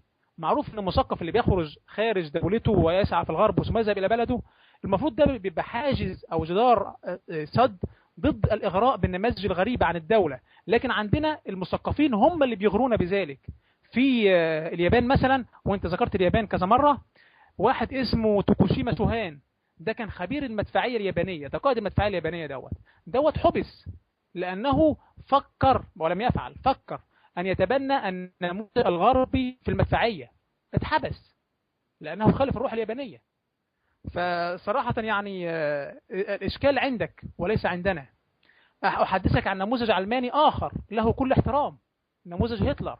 هتلر جاء إلى الحكم بطريقة ديمقراطية، جميع قرارات النازي نابعة من إرادة الشعب، وكان بيسميه حكم الشعب بالشعب، وكل قراراته كانت ديمقراطية، ومع ذلك هتلر أباد 2% من سكان العالم. النموذج الثاني معتقلات النازية، معتقلات علمانية محايدة تماما، اللي كان بيتم فيها حرق اليهود، وليس اليهود فقط، كل الأغيار، يعني اليهود الغجر ما إلى ذلك، لتصفية ألمانيا للألمان. وده اللي انت طلبته في أول المناظرة بطريقة غير مباشرة، وهي إزالة الآخر. ما ينفعش تزيل الآخر. يعني هانس إستي دكتور نازي شهير كان بيدخل توأم، طفل في غرفة وطفل في غرفة، يسخن ده ويشوف ده هيتأثر ازاي، يبرد الطفل ده ويشوف ده هيتأثر ازاي. وأبحاث النفسية اللي اتعملت في النازي هي من قمة الروعة المادية، ولكنها غير إنسانية بالمرة. كانوا يدخلوا الغرغرينة في الجروح ويشوفوا الإنسان هيموت بعد كام ساعة. هذه الأمور تتم فقط لأنهم أغيار، لأنهم ليسوا ألمان أصليين. هذا نموذج مادي أصيل جرب وما زال إلى الآن نلزمك به. محارق اليهود ومحارق السلاف ومحارق الغجر حدثت في أرقى اقتصاد عالمي. كانت ألمانيا ساعتها أرقى دولة، وكان الشعب الألماني أكثر دول العالم حظ في التعليم. فهذه الأمور حدثت في ألمانيا، ما المانع أن تحدث في دول أخرى علمانية أيضا؟ وانتصار هتلر كانت مرجعيته شرعية، ويعني حتى أتباع هتلر لما ماتوا في المخابئ بتاعتهم كانوا بيؤمنوا بالعدالة القضية إلى النهاية بشرعية دولتهم، لأنها دولة قامت بشرعية. عندك مثلا النموذج مثلا تاني آخر، مثلا النموذج الروسي، هو نموذج علماني. كانت السوفييت قبل ما تبقى روسيا كانوا بيبيدوا الآخر. تحدثت أنت أيضا عن الصين مثلا. الصين في الثورة الثقافية اللي قام بها ماو تسي تونج في الخمسينات، قتل 25 مليون من أبناء شعبه، كان منهم دكاترة وأساتذة وعلماء، لأنهم فقط يخالفون النموذج العلماني. وأذكر الكلمة الشهيرة التي كان يقولها دائما، يعني القط اللي هي القط الأبيض والقط الأسود لا يهم أيا كان، المهم أن يصيد الفأر. هذه الكلمة صدرت من نائبه فقام بحبسه، لأن أهم شيء عنده هو الهدف وهو المنطلق وهو الغاية. إذن صراحة أنت إلى الآن لم تطرح لنا النموذج الذي تريدنا أن نطبقه. لماذا تقوم بإغراءنا بنموذج آخر مع أن أنت مفروض رجل مثقف تقف حائط صد في وجه هذا النموذج؟ كل الذين طبقوه فشلوا، زي المكسيك ودول أمريكا اللاتينية كلها. عندك فندق فيرمونت عندما اجتمعوا واعترفوا كل 500 رأس من رؤوس الاقتصاد في العالم، اعترفوا أن العالم الآن لابد أن يسير باتجاه 80% يقعدوا في البيت، 20% يشتغلوا، اللي هي العدد 20-80. انتهى الوقت، لك الوقت. الحقيقة هو يعني اتكلم عن اليابان والدكتور هيثم، واتكلم عن الأزمات المالية لليابان، وإزاي ما يحدث داخل النظام الرأسمالي عامة. الحقيقة إذا كان اليابان تعاني من أزمات مالية لا أعلم من أين أتى بهذا في أزمات مالية في اليابان وفي أمريكا وفي كل دول العالم الرأسمالية، لكن إحنا حياتنا فنعيش مثلا في الشرق الأوسط، إحنا حياتنا كلها أزمات مالية. لن ننعم يوما بحالة رخاء. أنا طب ماشي، ده النموذج الرأسمالي بيؤدي إلى الأزمات. النموذج الذي تدافع عنه يؤدي إلى المجاعة. يعني طوابير اللاجئين كل معظمها مسلمين. أفغانستان مش لاقيين ياكلوا، باكستان عايشة على المعونات، السودان، الصومال. الموقف واضح جدا. يعني إذا كان هناك عيوب مثلا، ما النظام الرأسمالي ليس نظام إلهي ولا نظام كامل ولا أي شيء من هذا القبيل، لكن أنت لا تمتلك أي شيء حتى تقارن. حتى يعني أنا أتخيل أن يقارن مثلا اشتراكي نظامه بنظام الرأسمالي، على الأقل حقق إنجاز على أرض الواقع، حسن مثلا، عمل نوع من انواع التامين الصحي العام مثلا زي ما حصل في كوبا او شيء من هذا القبيل. اما انت فين انجازك حتى تتكلم عن مشاكل النظام الراسمالي؟ انت ليس لديك اي انجاز على وجه الاطلاق، بل معظم العالم الاسلامي يعيش على معونات العالم الراسمالي. وده متحقق في كثير من الدول من ضمنها مصر، اللي هي السيد الرئيس مرسي بياخد معونه دلوقتي من امريكا مليار وكذا في السنه. فارجو ان احنا يعني نعرف حجمنا ونعرف وضعنا ونتعامل. موضوع حائط الصد فكره ان وهي دي الفكره الحقيقه، فكره غريبه كما لو كان اي شيء قادم من الخارج وهو فكر فهو لازم اقاومه. طب ما بالك، طب ما هو الفكر ده ممكن يكون ليه واستخدامه صالحي، ليه اقاومه؟ مثلا فكره العلمانيه قد تكون نشأت في الغرب، لكن هي اجدها اليوم نحن في اشد الاحتياج لهذه الفكره. اقاومها ليه؟ لا، انا ساروج لها، لانها بالفعل ستحمي مجتمعي من التقسيمات الطائفيه والتقسيمات العرقيه والتقسيمات المذهبيه. فليه اقاومها؟ ليه اقوم بحائط صد ضدها؟ اتكلمت قبل كده عن مساله يعني اعلان الفشل الكامل حدث بدخول نابليون مصر. في هذه اللحظه التاريخيه مصر كانت تطبق الشريعه وتبع الخلافه العثمانيه. وصلنا لايه؟ ان مصر احتلت في ساعه واحده، المعركه الشهيره في الهرم في الجيزه. ده ما اوصلنا اليه الاسلام. كنا نطبق الشريعه وقتها وكنا متخلفين تماما مقارنه باوروبا. بعضنا اللي هو التيار ما يسمى التطور بقى التيار العلماني حاول ان هو يشوف الناس دي ايه الاسلوب اللي عملوه عشان يتقدموا، وذهبنا الى اوروبا وفرنسا وتعلمنا، لكن ما زال التيار الاصولي يشدنا الى الخلف. زي ما قلت، شبهت الموقف ان احنا عربيه، واحد دايس على البنزين وواحد دايس على الفرامل. نريد ان نتقدم، نريد ان نتعلم من الغرب. ماشي، اوكي، انتهى الوقت خلاص. لا، الوقت لسه ما انتهاش. الوقت لسه ما انتهاش. بقول لك اتفضل. ما هو العيب في ان نتعلم من الغرب؟ اذا كنت انت لا درجه علمك محدوده جدا، ومش عايز اقول جاهل، بس اذا كان بالفعل الجهل متفشي في منطقتنا، لماذا لا نتعلم من الاخرين؟ ليه انا اصدهم؟ اذا كان شخص دائما بينجح، طب ما اقلده.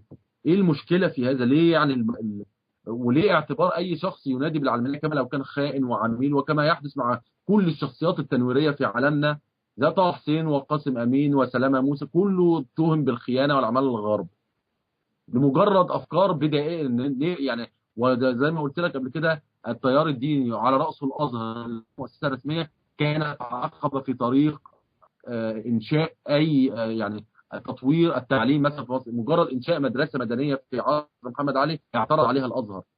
انشاء تعليم للبنات في مصر اعترض عليه الازهر.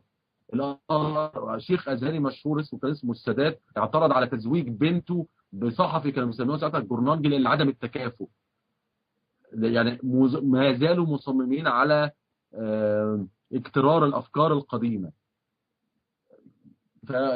يعني في مسائل كثيره التيار الديني دائما كان عقبه في طريق التطوير. لماذا انا احارب هذا التطوير؟ ليه انا عايز افضل متخلف؟ ليه ما اطورش نفسي؟ ليه ما اتعلمش؟ وعشان تتطور لازم تقعد في مقاعد الدراسه لمده، انت مش في يوم وليله، لعقود لازم تقعد تتعلم وبعد كده هتنتج. اما فكره ان انا دائما اعادي الغرب واعادي اي شيء قادم منه، في النهايه ادينا شايفين الوضع اللي احنا فيه النهارده، لن نصل الى اي شيء. وشكرا. اتفضل خد المايك. مش عارف طيب، اتفضل المايك معاك يا دكتور هيثم. ماشي، شكرا. طيب، طبعا بما ان دي المداخله الاخيره ليا، فلازم يعني انجز سريعا كده. الاسلام ونابليون مره اخرى يتحدث عنها مصري ملحد. اولا يا مصري ملحد، الاسلام في ذلك الوقت كانت المماليك في حرب ضروس بينهم وبين بعض. طبعا المماليك ساعتها كانت يعني كانوا بعاد خالص عن المشكله دي، وما كانوش يدركوا السلاح دوت، وده قصور عندهم هم لا يلزم الدين به. روجر بيكون وهو مؤسس العلم الغربي يسمى، كان يقول في بداية حياته: لا أدري كيف نتحدث عن العلم ولم ندرس بعد العربية. فرانسيس بيكون مؤسس العلم التجريبي كل فلسفته قامت على النقل من العرب، وده كلام وولد ديورانت في كتابه قصة الحضارة. فقصورنا دي مشكلة عندنا احنا نعترف بها، ولكن لا نشمت بعضنا البعض بها. فالإسلام يقدم لأتباعه الخير. حديث النبي صلى الله عليه وسلم: إن قامت الساعة وفي يد أحدكم فسيلة فإن استطاع ألا يقوم حتى يغرسها فليغرسها. تحدثني عن النقاب والحجاب والمنع وما إلى ذلك. حديث النبي صلى الله عليه وسلم: لا تمنعوا إماء الله مساجد الله. لكن سريعا بما أنها مداخلة الأخيرة، لابد أن تشاركني في هذا الأمر. ألا يحق للإسلام أن تكون له دولة؟ الشيوعي يقول الشيوعية هي الحل، الليبرالية يقول الليبرالية هي الحل. صامويل هنتنجتون في كتابه صدام الحضارات اعتراف في غاية الخطورة، صفحة 289، يقول، وطبعا دول كلهم ليه أنا بستند ليهم؟ لأن دول كلهم هم متزعمين العلمانية وهم اللي بيروجوا ليها. يقول صفحة 289: لا آدم سميث ولا جيفرسون يفون بالاحتياجات النفسية للإنسان، ولا المسيح قد يفي بها، وإن كانت فرصته أكبر. على المدى الطويل محمد سينتصر صلى الله عليه وسلم. ده اعتراف رسمي من صامويل هنتنجتون. فالإسلام هو الحضارة الوحيدة التي جعلت بقاء الغرب موضع شك. فالإسلام يشكل أيديولوجية مستقلة تماما. ما ينفعش تقول لي نطبق النموذج الغربي ولازم يبقى غربي. أنت تطبق النموذج الغربي بكل غربيته، ما ينفعش الكلام ده. أنت تحاول أن تغرينا بكل الغرب. احنا عندنا أصولنا نأخذ منهم العلم، ولكن قيمنا ثابتة. يقول فرانسيس فوكوياما في كتابه نهاية التاريخ صفحة 56: الإسلام أيديولوجية مستقلة ومتماسكة تماما، له معاييره الخاصة به. فالإسلام له جاذبية قد تكون عالمية، فهو يدعو إليه البشر كافة باعتبارهم بشر لا مجرد أعضاء في جماعة عرقية أو قومية معينة. فالإسلام لا يقوم على مبدأ حجم الجمجمة، دي كلمة من عندي، الكلمة الأخيرة دي، لا يقوم على مبدأ مقاسات الجسم زي ما قامت النازية وزي ما قام الأمريكان الأوائل على يد صامويل مورتون في أمريكا. مثلا ليه احنا بنطالب مثلا بدولة إسلامية؟ لما حدثت مثلا فتنة البوسنة والهرسك في التسعينات، وأتمنى تدلي بدلوك في هذه المسألة، في ذلك الوقت روسيا العلمانية الأرثوذكسية أمدت صربيا، لأن صربيا أرثوذكسية كما أنت تعلم. ألمانيا الكاثوليكية العلمانية أيضا أمدت كرواتيا الكاثوليكية. لم تجد البوسنة دولة مركز إسلامية واحدة تنقذها من عملية الإبادة الجماعية. فغياب دولة مركز إسلامية هذه مشكلة حتى من منظور علماني. لازم تكون في دولة مركز إسلامية تتحرك في إطارها الدول الإسلامية المختلفة.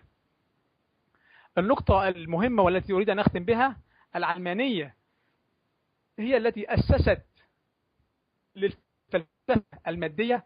كل الأيديولوجيات التي قامت في أوروبا في القرن العشرين قامت تحت عباءة العلمانية، الفاشية، النازية، الماركسية، الماوية في الصين، اللينينية في روسيا، ثم الاستالينية بعد ذلك. كل هذه العلمانيات علمانيات مادية مجردة، ومع ذلك أحدثت مجازر بشرية لم يحدث في التاريخ، يسع في التاريخ بمثلها، وكلها قامت بتدبير وتنسيق علماني. بول بوت رئيس وزراء كمبوديا قتل 20% 21% من شعبه علشان يطبق النموذج العلماني الشيوعي. كل هؤلاء لا يستطيع أن تقول مثلا هؤلاء نركنهم جانبا، هؤلاء في النموذج العلماني، والمادة عندهم هي الأصل وليس الإنسان. فأنا أحب أن أختم بآية قرآنية ثم أعلق بعدها تعليق بسيط.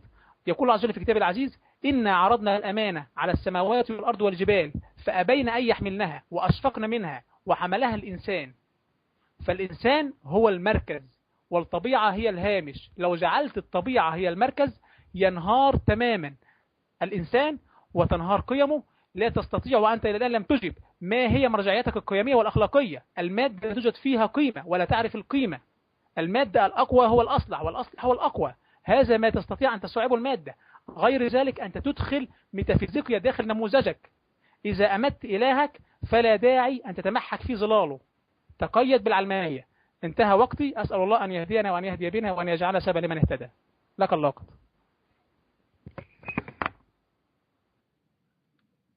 طيب، في النهاية برضو أحب أقول حاجة، إن في كل هذا الجدل لم يتم تقديم نموذج ديني واحد ناجح. اليوم بنتناقش حوالين مثلا اليابان، أمريكا، أوروبا الغربية، كلها نماذج في النهاية الجميع يعلم أنها نماذج ناجحة. عندما ننظر لنموذج الدولة الدينية نجد طبعا النماذج اللي أنا ذكرتها من أول أفغانستان، السودان، الصومال، وبقيت لستة الدول الفاشلة. فأظن ده أكبر دليل على صحة العلمانية.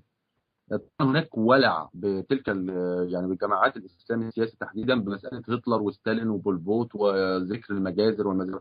هي كل الأمر أن كل تلك الشخصيات ظهرت في عصر الثورة الصناعية، أن وسائل التدمير المتاحة لهم كانت أكبر بكثير من أسلافهم.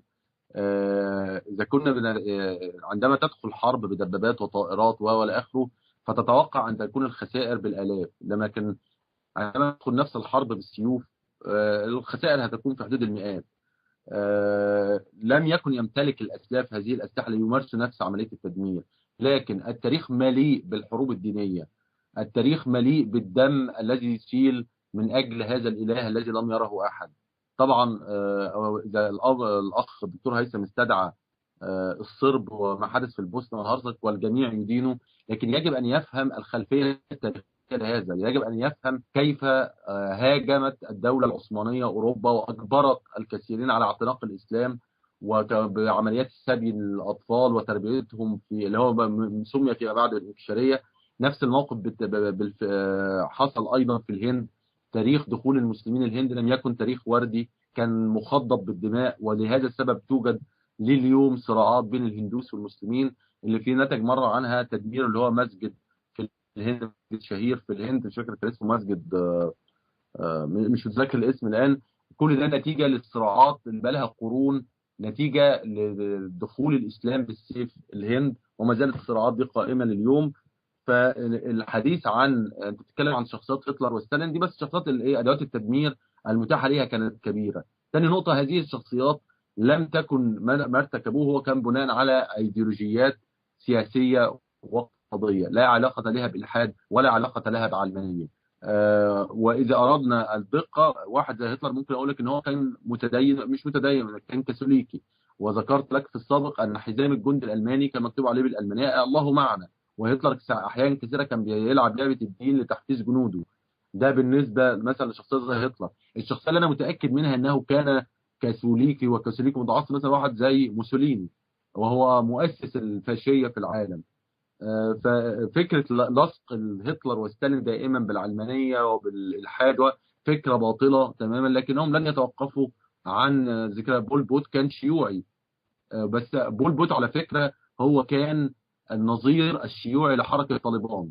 هو كان بيؤمن ان الاله هي سبب تدمير الانسان، فيجب ان ندمر الاله. ده كان شيء يعني ايه مشابه جدا لحركه طالبان بس على المثال الشيوعي ليها. فاستخدام هذه النماذج دائما لن يجعلها حقيقيه. ده اللي اقدر اقوله. في الاخر فليقل من يريد ما يريد، الواقع هو الحكم. الواقع الذي نعيشه اليوم دول دينيه او شبه دينيه معظم معتنقيه، يعني الدين له دخل كبير في تسييرها. معظمها دول تعيش على المعونات، اقتصادها هابط، ليس لها اي انتاج علمي، في ذيل الدول في كل الامور الحياتيه. واعتقد ان ده يكفي عن الجدل. نظره واحده على خريطه العالم ومن المتقدم ومن المتاخر يكفينا عن حتى عن المناظره والجدل حول هذا الامر. وده اللي اقدر اقوله. واشكر للدكتور هيثم على العموم سعه صدره وحسن استماعه. شكرا. انتهت المناظرة. بشكر الدكتور مصر ملحد والدكتور هيثم على الحوار الهادئ والمثمر، وأتمنى أن تكون مفيدة للمستمع. شكرا. متشكرين.